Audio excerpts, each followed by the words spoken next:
بھائی یہ مثال دیکھو، قرآن دے رہا ہے، میں نہیں دے رہا۔ ابھی مجھ پر کفر کا فتویٰ نہیں لگانا، مجھ پر گستاخی کا فتویٰ نہیں لگانا۔ اللہ تعالیٰ فرماتے ہیں وَلَوْ يَرَى الَّذِينَ ظَلَمُوا إِذْ يَرَوْنَ الْعَذَابَ،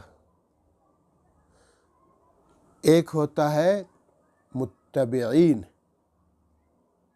اور ایک ہے متبوعین، تابع اور متبوع۔ ایک ہوتا ہے تابع دار اور ایک ہے جس کی اطاعت کی جائے، ٹھیک ہے، متبوع۔ آپ یوں سمجھے جیسے آج کل کی زبان میں ایک ہوتا ہے مرید، ایک ہوتا ہے مرشد، ٹھیک، مرید اور مرشد تو سمجھتے ہیں نا سب۔ جو حقیقی مرشد ہے وہ برسر و چشم قبول، وہ سر آنکھوں پر، وہ عظیم لوگ ہوتے ہیں، چاہے وہ بریلویوں کے مرشد ہوں، چاہے وہ اہل حدیث کے مرشد ہوں، چاہے وہ دیوبندیوں کے مرشد ہوں۔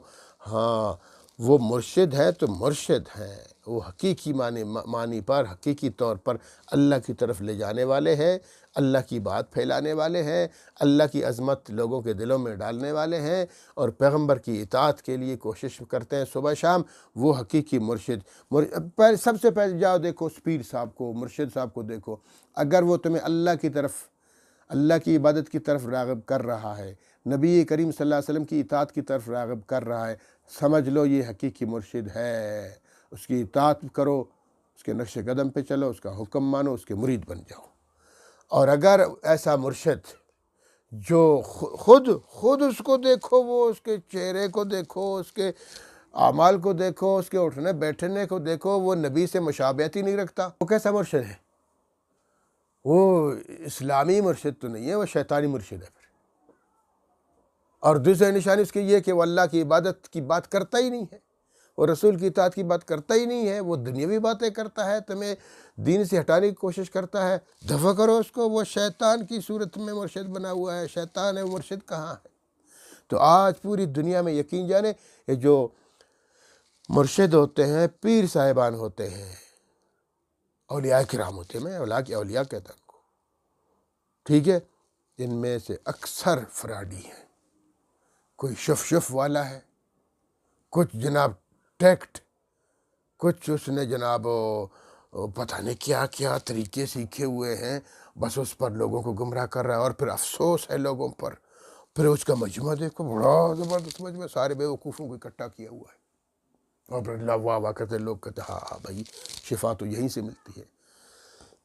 شفا اللہ دیتا ہے، اللہ کے سوا کوئی نہیں دیتا۔ یہ جو قرآن کریم ہے یہ بھی شفا نہیں دیتا، یہ ذریعہ ہے شفا۔ شفاء للمؤمنین اللہ نے فرما دیا تو ذریعہ ہے۔ عقیدہ یہ رکھو کہ قرآن بھی شفا نہیں دیتا، اللہ دیتا ہے، اس کو اللہ نے ذریعہ بنا دیا۔ جیسے ڈاکٹر کے پاس آپ جاتے ہو، چیک کرتا ہے، نبض، بیماری کی تشخیص ہوتی ہے، پھر دوائی لکھ کے دیتا ہے۔ عقیدہ رکھو دوائی سے شفا نہیں مل رہی، اللہ سے مل رہی، یہ ہے توحید۔ تو قرآن میں بھی شفا نہیں دیتا، قرآن ایک ذریعہ ہے۔ اور جناب اس نے تو جناب تمہیں مکمل شف والے نے تو لوگوں کو اللہ سے ہٹا دیا، شرک میں مبتلا کر دیا، اور پھر جناب اور باتیں کرتا ہے کہ میں تو خاتم النبیین کا عاشق رسول ہوں، پتہ نہیں کیا ہوں۔ اللہ رحم فرمائے۔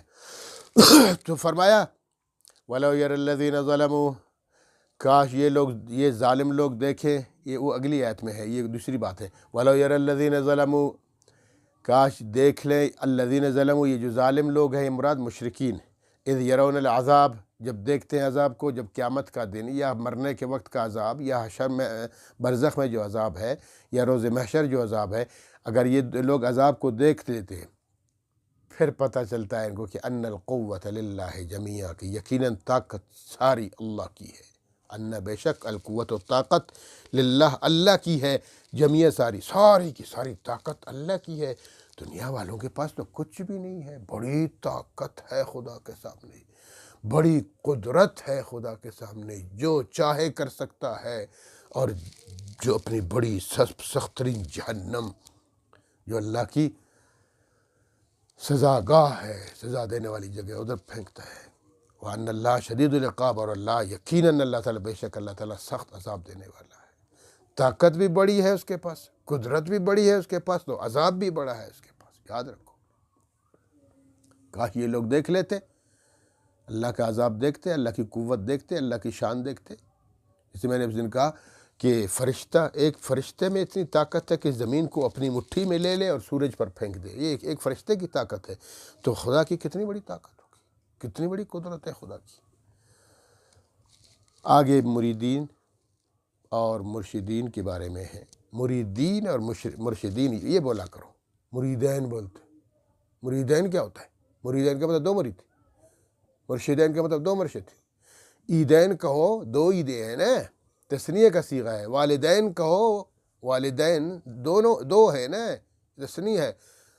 باقی یہ جو مرشدین لوگ کہتے ہیں، مریدین کہتے ہیں، کیا مطلب؟ مرشدین دو مرشد، مریدین دو مرید نہیں بھئی، یہ لفظ مریدین ہوتا ہے، مرشدین ہوتا ہے جمع۔ کچھ عربی کے گرامر بھی سیکھے، تو اس لیے فرمایا اذ تبرأ الذین اتبعوا، جب بیزار ہو جائیں گے وہ لوگ جو متبعین ہیں،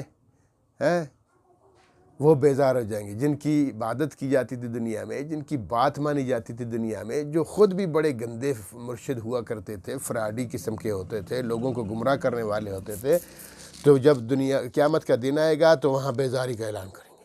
کن سے؟ من الذین اتبعوا، مریدین سے۔ جب مرشدین اپنے مریدین سے بروز حشر قیامت کے دن برات کا اظہار کریں گے، لا تعلقی کا اظہار کریں گے، جاؤ، کس نے کہا ہمارے پیچھے آؤ، کس نے کہا؟ جیسے شیطان کے بارے میں ہے نا قرآن کریم میں کہیں کہ اللہ تعالیٰ قیامت کے دن جہنمی کہیں گے، شیطان کے متبعین کہیں گے کہ شیطان تیری وجہ سے تو ہم نے انبیاء کو چھوڑ دیا، اللہ کی وحدانیت کا انکار کیا اور تیرے پیچھے پڑے رہے، آج تو ہماری مدد نہیں کر رہا اور تو خود بھی جہنم میں جل رہا ہے، ہمیں بھی نکال ہمیں یہاں سے۔ تو وہ کہے گا بیوقوف کہیں کی، تمہارے پاس انبیاء آئے، صبح شام تمہیں وحدانیت کی دعوت دیتے رہے، چیختے چلاتے رہے، فریاد کرتے رہے، تمہارے قدموں پڑے رہے، دروازوں پر آئے اور ہمیشہ تمہیں بتاتے رہے، پھر ان کے ورثہ، علماء، اولیاء سب آئے اور لوگوں تمہیں بتاتے رہے، پوری زندگی انہوں نے کھپا دی دین کی اور تم سنتے نہیں تھے ان کی بات، میں نے صرف دل میں وسوسہ ڈال دیا، میرے پیچھے پڑ گئے، جاؤ پیچھے میرے ساتھ، تم بھی جہنم میں جلو۔ اسی طرح یہ جو فراڈی قسم کے مرشد ہے، مرشدین، فراڈی، دھوکے باز، یہ بھی قیامت کے دن بیزار کریں گے۔ اللہ فرماتے ہیں تبرأ الذین اتبعوا، یہ جو مرشدین ہیں یہ برات کا اظہار کریں گے، بیزار ہو جائیں گے، من الذین اتبعوا، جنہوں نے ان کی اطاعت کی ان سے بیزار ہو جائیں گے، ورأوا العذاب، پھر عذاب کو دیکھیں گے۔ مرشدین، فراڈی مرشدین بھی عذاب کو دیکھیں گے، اور پھر ان کے جو فراڈی مرشدین کے مریدین ہیں وہ بھی اللہ کے عذاب کو دیکھیں گے۔ وَتَقَطَّعَتْ بِهِمُ الْأَسْبَابُ، کٹ جائیں گے ان کے درمیان اسباب، کوئی اسباب، یہ دنیا ہے نا، سبب ہے، اسباب دنیا میں دارالاسباب ہے، وہاں تو دارالعمل ہے، وہاں دارالاسباب نہیں ہے، تو اسباب کٹ جائیں گے، کچھ نہ یہ ان کی مدد کر سکے نہ وہ اس کی ان کی کر سکے۔ ضعف الطالب و مطلوب، قرآن کے دن وہ جو طالب مطلوب دونوں کمزور رہ جائیں گے، دونوں بگڑے ہوئے ہوں گے، دونوں اللہ کے عذاب کے پکڑ میں آ جائیں گے۔ تو پھر آگے فرمایا وقال الذین اتبعوا، جنہوں نے اتباع کی تھی وہ کہیں گے لو ان لنا کرتن، کاش ہمیں کوئی کرتن مل جائے، کوئی مہلت مل جائے، کرتن مہلت، کاش ہمیں کوئی مہلت مل جائے، یعنی دوبارہ اللہ دنیا میں بھیج دے، جب مہلت مل جائے دنیا میں، کاش اللہ تعالیٰ ہمیں ابھی مہلت دے، دوبارہ پھر دنیا میں لے جائے، تو پھر کیا ہوگا؟ فَنَتَبَرَّأَ مِنْهُمْ، پھر ہم تم سے ایسے بیزار ہوں گے کما تبرؤ منا، جیسے تم آج ہم سے بیزار ہو گئے ہو، جیسے تم آج ہم سے بیزار ہو، دنیا میں ہمیں گمراہ کر دیا اور ہم زندگی بھر ہمیں لوٹتے بھی رہے اور ہمیں گمراہ بھی کرتے رہے، ہمارے عقائد پر بھی ڈاکہ ڈالا، ہمیں مشرک بھی بنا دیا، اب خدا کے سر میں شرمندہ بھی کر دیا، اور ابھی تم بھی جہنم کی طرف جا رہے ہو، ہمیں بھی جا رہے ہو، اور ہماری طرف مڑ کے دیکھتے نہیں اور ہماری بات ہی نہیں سنتے ہو، ہم سے بیزار ہو رہے ہو۔ فَنَتَبَرَّأَ مِنْهُمْ كَمَا تَبَرَّؤْا مِنَّا، کاش ہمیں اللہ تعالیٰ کوئی مہلت دے دے، دنیا میں جائے، پھر تم کو بھی لے تو ہم تم میں گھاس بھی نہیں ڈالیں گے، جیسے تم ہم سے بیزار ہو رہے تو ہم بھی تم سے بیزار ہو جائیں گے۔ لیکن ایسی باتیں کرنے کا فائدہ کیا؟ افسوس کے علاوہ کچھ نہیں ہو سکتا۔ دوبارہ اللہ فرماتے ہیں نہیں ہو سکتا، دوبارہ نہیں لیں گے۔ كَذَلِكَ يُرِيهِمُ اللَّهُ أَعْمَالَهُمْ، اسی طرح ہم دکھائیں گے ان کو ان کے اعمال، ان کے کفری اعمال، ان کے شرک اور ان کی بدعتیں اور جناب ان کے خرافات، ہم ان کو ان کے اعمال کی صورت میں دکھائیں گے کہ دیکھو یہ ہے تمہارے اعمال کتنے گندے اعمال ہیں، اور ان اعمال کی بدولت تم اب جہنم جا رہے ہو۔ حسرات علیہم، پھر وہ ان اعمال کو دیکھ کر حسرت کریں گے، افسوس کریں گے، پھر اس افسوس کا فائدہ تو کچھ نہیں ہوگا۔ اس لیے فرمایا وما ہم بخارجین من النار، اور وہ خارجین بھی نہیں ہوں گے نار جہنم سے، پھر وہ جہنم سے نکلیں گے بھی نہیں۔ جب جہنم میں اللہ پاک مشرکین کو ڈال دیں گے اور گندے اعمال کرنے والوں کو، کفار کو ڈالیں گے، تو پھر وہاں سے وہ نکل بھی نہیں سکیں گے، وہاں کوئی مہلت نہیں ہوگی۔ تو دیکھیے شرک سب سے بڑا کفر ہے، کہ قرآن کریم میں دوسری جگہ ہے ان الشرک لظلم عظیم، شرک تو ظلم عظیم ہے، شرک جیسا ظلم کوئی نہیں ہے۔ اللہ رب العالمین جو خالق کل کائنات ہے، اسی نے سب کچھ پیدا کر دیا، پھر اس کے ساتھ شریک ٹھہراتے ہو ظالموں، بڑا شرک ہے۔ ان الشرک لظلم عظیم، شرک کرنا بہت بڑا ظلم ہے، لہٰذا اللہ فرماتے ہیں شرک معافی، باقی تمام گناہوں کی معافی ہو سکتی ہے۔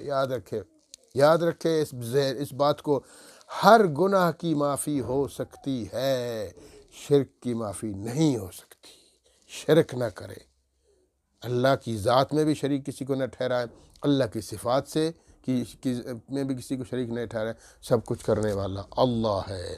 باقی انبیاء کرام، اولیاء کرام، علماء کرام اور عظیم ہستیاں، یہ سب اللہ کے محبوب ہیں، ان کی اطاعت ہمیں کرنی چاہیے، نہ کہ اللہ کے ذات میں ان کو شریک ٹھہرانا چاہیے۔